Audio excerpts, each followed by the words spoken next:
Assalamualaikum warahmatullahi wabarakatuh.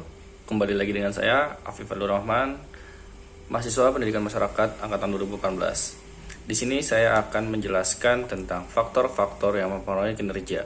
Oke, Kinerja kita mulai pegawai menurut Prof. sekarang. Dr. Mugiriono, MSI, dalam bukunya yang berjudul Pengukuran Kinerja Berbasis Kompetisi yang mengatakan adalah kinerja pegawai merupakan hasil kinerja yang dapat dicapai oleh seseorang atau kelompok orang dalam suatu organisasi baik secara kualitatif maupun secara kuantitatif sesuai dengan kewenangan, tugas, dan tanggung jawab masing-masing dalam upaya mencapai tujuan organisasi bersangkutan secara legal, tidak melanggar hukum, dan sesuai dengan moral ataupun etika. Di dalam faktor yang mempengaruhi kinerja, ada kebijakan dan filsafat kinerja. Kebijakan adalah rangkaian konsep dan asas menjadi pedoman dan dasar rencana dalam pelaksanaan suatu pekerjaan kepemimpinan dan cara bertindak. Untuk filsafat kinerja, kinerja lebih menunjukkan pada kondisi psikologis dibandingkan keadaan fisik karena bersifat sosio-psikologis. Etos kerja cenderung menggunakan persepsi emosional, perasaan, dan sikap tertentu. Struktur dan tingkat pengupahan. Menurut Hasibuan, sistem pembayaran kompensasi yang umum diterapkan diantaranya seperti sistem tingkat waktu, tingkat hasil, atau tingkatan jumlah. Yang pertama ada sistem waktu. Dalam sistem waktu, kompensasi ditetapkan berdasarkan standar waktu seperti jam, hari, minggu, ataupun bulan. Sistem waktu ini diterapkan jika prestasi kerja sulit diukur per unitnya. Dan bagi karyawan, tetap kompensasi dibayar atas sistem waktu secara periodik setiap bulannya. Kebaikan sistem waktu ialah administrasi pengupahan mudah dan besarnya kompensasi yang akan dibayarkan. Tetap kelemahan sistem waktu ialah malas pun kompensasinya tetap dibayar sebesar perjanjian. Yang kedua ada sistem hasil atau output. Sistem output besarnya kompensasi ditetapkan atas kesatuan unit yang dihasilkan pekerja, seperti per potong, per meter, per liter, dan kilogram. Dalam sistem hasil, besarnya kompensasi yang dibayar selalu didasarkan kepada banyaknya hasil yang dikerjakan, bukan kepada lamanya waktu yang mengerjakannya. Kebaikan sistem ini memberikan kesempatan kepada karyawan yang bekerja bersungguh-sungguh serta berprestasi baik akan memperoleh balas jasa yang lebih besar. Kelemahan sistem hasil ini ialah kualitas barang yang dihasilkan kurang baik dan karyawan yang kurang mampu balas jasanya kecil sehingga kurang manusiawi. Yang terakhir ada tingkatan jumlah atau borongan. Suatu cara pengupahan yang menetapkan besarnya jasa didasarkan atas volume pekerjaan dan lama mengerjakannya. Dalam sistem borongan ini, pekerja biasa mendapat balas jasa besar atau kecil tergantung atas kecermatan kalkulasi mereka. Selanjutnya ada gaya kepemimpinan. Yang pertama ada kepemimpinan strategis, otoriter, birokrasi, transformasional, demokratis, karismatik, delegatif, transaksional, inovatif, dan situasional. Yang pertama ada gaya kepemimpinan strategis. Gaya kepemimpinan strategis merupakan antara tugas atau sebuah tujuan yang ingin dicapai dan adanya sebuah peluang untuk berkembang dari tugas yang telah ditetapkan. Manajer seperti ini akan berusaha memberikan kompensasi dan memastikan kondisi kerja tetap kondusif dan stabil untuk semua. Yang kedua ada otoriter. Kepemimpinan otoriter merupakan suatu kebalikan dari kepemimpinan demokratis. Pemimpin dengan gaya ini ialah seorang pemimpin yang begitu absolut.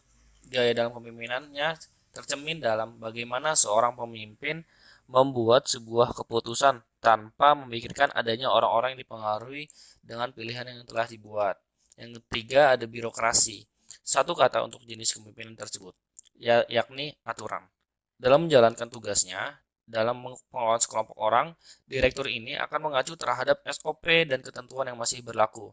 Jenis kepemimpinan ini tidak akan menyukai perubahan dan solusi sebagai menyelesaikan suatu masalah. Pendekatan para pemimpin birokrasi pada umumnya bersifat konservatif dan sangat berhati-hati dalam pengambilan sebuah keputusan. Yang keempat ada transformasional.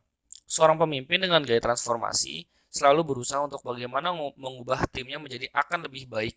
Perubahan ini dapat berupa sebuah keterampilan tambahan dan kemampuan untuk melakukan lebih banyak pekerjaan yang lebih cepat. Pertama, tim yang dipandu menerima pesanan pertama dengan beban kerja standar dan tenggat waktu yang panjang untuk pekerjaan itu. Jika merasa bahwa tim dapat mulai mengerjakan target, seorang pemimpin tersebut mulai menetapkan waktu yang lebih cepat. Yang berikutnya, yang kelima adalah demokratis. Kepemimpinan demokratis merupakan seorang pemimpin yang dapat memperhitungkan dan masukan-masukan dari orang-orang yang telah dipimpinnya sebelum membuat keputusan, mengekspresikan suatu pendapat yakni dengan cara bebas. Dengan masukan, para pemimpin dapat mengidentifikasi sebuah masalah dari sudut yang berbeda, dapat mengidentifikasi masalah, dan dapat menyelesaikan masalah yang real atau nyata. Yang keenam ada karismatik. Pemimpin dengan gaya karismatik secara alami dapat menggeser periode atau tim mereka untuk mencapai sebuah tujuan mereka. Karismatik seseorang pada umumnya muncul dari suatu lingkungan di mana ia tumbuh dan nilai-nilai sosial yang dianggapnya penting. Para pemimpin karismatik secara praktis dilahirkan sebagai pemimpin. Sulit untuk mengubah seorang pemimpin dari gaya yang berbeda menjadi pemimpin yang karismatik. Yang keenam, yang ketujuh ada kepemimpinan delegatif. Kepemimpinan delegatif merupakan sebuah gaya dalam kepemimpinan di mana terdapat seorang pemimpin yang memberikan wewenang terhadap tim yang telah dipimpinnya dalam memenuhi tanggung jawab dan tugasnya. Cara memimpin ini biasanya akan ditunjukkan oleh perusahaan pemula yang masih berkembang dan membangun budaya kerja yang sejalan dengan visi dan misi yang akan dibangun. Yang berikut adanya kepemimpinan transaksional. Pemimpin transaksional akan dihargai jika tim yang dipimpinnya berhasil bekerja dengan memuaskan dan sejalan dengan tujuan dan arahan tersebut. Seorang pemimpin dapat mempunyai sebuah sampai mencapai tujuan sebuah organisasi tersebut. Yang berikutnya ada kepemimpinan inovatif. Setiap organisasi maupun perusahaan selalu membutuhkan inovasi berkelanjutan. Untuk mencapai hal tersebut, sangat diperlukan sosok pemimpin dengan pribadi yang inovatif pula. Pasalnya, itu nanti akan berpengaruh pada bagaimana cara ia memimpin organisasi atau perusahaan. Inilah yang dikenal dengan gaya kepemimpinan inovatif atau innovative leadership style. Gaya kepemimpinan inovatif lebih mengarah pada perusahaan yang memproduksi produk, layanan, dan jasa. Tipe pemimpin seperti ini akan mengarahkan setiap karyawan memiliki ide-ide segar demi kemajuan perusahaan. Di sisi lain, ia akan menerapkan prinsip trial and error dan berani mengambil risiko apapun dalam setiap keputusan. Yang terakhir ada gaya kepemimpinan situasional. Seperti namanya, gaya kepemimpinan situasional menekankan pada pengaruh lingkungan dan situasi tertentu. Dalam penerapannya, gaya kepemimpinan situasional terbagi menjadi dua teori. Yang pertama, teori kepemimpinan Hersey and Blanchard. Model kepemimpinan ini pertama kali diterbitkan pada 1969. Ada 4 gaya kepemimpinan dari teori ini. Yang pertama, ada gaya bercerita, gaya penjualan, gaya berpartisipasi, dan gaya mendelegasikan. Yang kedua, ada teori kepemimpinan Ashley Blanchard. Model Ashley Blanchard ini ada beberapa hal yang menjadi fokus perhatian, yakni pengarahan, pembinaan, pendukung, dan delegasi. Slide berikutnya ada syarat kinerja. Pengukuran kinerja digunakan untuk meyakinkan bahwa kinerja hari demi hari menunjukkan kemajuan dalam rangka menuju tercapainya sasaran maupun tujuan organisasi yang bersangkutan tersebut. Menurut ahli, syarat kinerja yang pertama menurut Mutia tahun 2009, terdapat beberapa faktor indikator dalam pengukuran kinerja yaitu sebagai berikut. Yang pertama adalah didasarkan pada masing-masing aktivitas dan karakteristik organisasi itu sendiri sesuai perspektif pelanggan. Yang kedua ada evaluasi atas berbagai aktivitas menggunakan ukuran-ukuran kinerja yang customer validated. Yang ketiga ada sesuai dengan seluruh aspek kinerja aktivitas yang mempengaruhi pelanggan, sehingga menghasilkan penilaian yang komprehensif. Yang keempat ada memberi umpan balik untuk membantu seluruh anggota organisasi mengenali masalah-masalah yang ada di kemungkinan perbaikan. Yang berikutnya ada menurut Mutia, terdapat syarat-syarat yang harus dipenuhi dalam pengukuran kinerja, yaitu spesifik dan jelas untuk menghindari kesalahan interpretasi. Yang kedua, dapat diukur secara objektif, baik secara kualitatif maupun kuantitatif. Yang ketiga, ada menangani aspek-aspek yang relevan. Yang keempat, harus penting atau berguna untuk menunjukkan keberhasilan input, output, hasil, atau outcome, manfaat maupun dampak serta proses. Yang kelima, fleksibel dan sensitif terhadap perubahan pelaksanaan. Yang keenam, efektif dalam arti datanya mudah diperoleh, diolah, dianalisis dengan biaya yang tersedia. Oke, yang terakhir ada faktor lingkungan. Faktor lainnya adalah lingkungan kerja.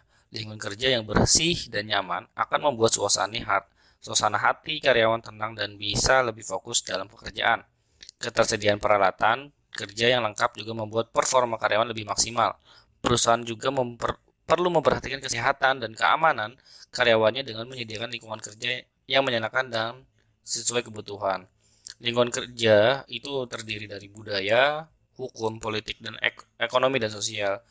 Lingkungan ini segi dari segi budaya, bagaimana budaya di situ dalam bekerja, misal jadi dalam jamnya, pagi atau siang, atau hukumnya bagaimana saat melaksanakan pekerjaan, politiknya bagaimana, sistem politik perusahaan itu, budayanya, bagaimana sistem ekonominya dari hasil apa, kompensasinya, penghasilannya bagaimana, sosialnya bagaimana, apakah antar karyawan boleh saling mengenal atau tidak. Ini sangat mempengaruhi dengan kinerja karyawan. Nah, dari semua faktor yang tadi disebutkan, secara tidak langsung menghasilkan bentuk dari ciri seseorang.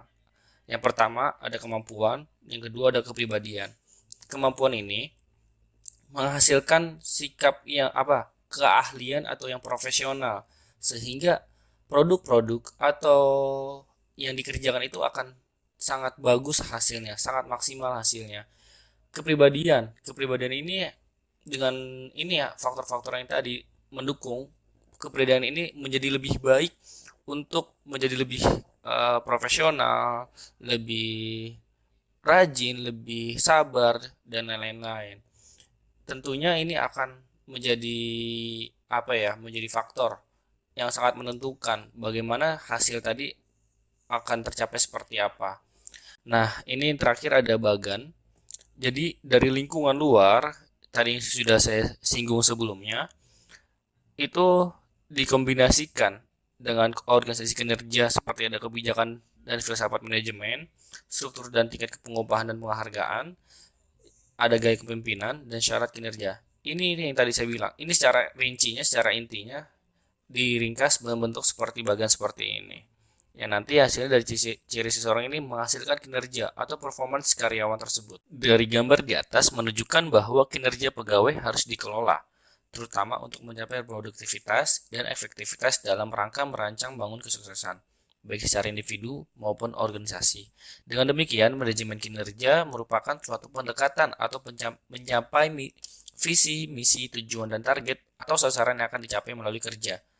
Tim yang memiliki kinerja baik, maka anggotanya akan menetapkan standar kualitas target, mencapai target, memahami perbedaan, saling menghormati, berimbang dalam peran, berorientasi pada tujuan, mengevaluasi kinerja, dan bekerja sama. Terima kasih sudah mendengarkan dan menyimak paparan saya tentang faktor yang mempengaruhi kinerja. Bila ada kata dan kalimat yang salah, mohon dimaafkan. Kurang lebihnya mohon maaf. Wassalamualaikum warahmatullahi wabarakatuh.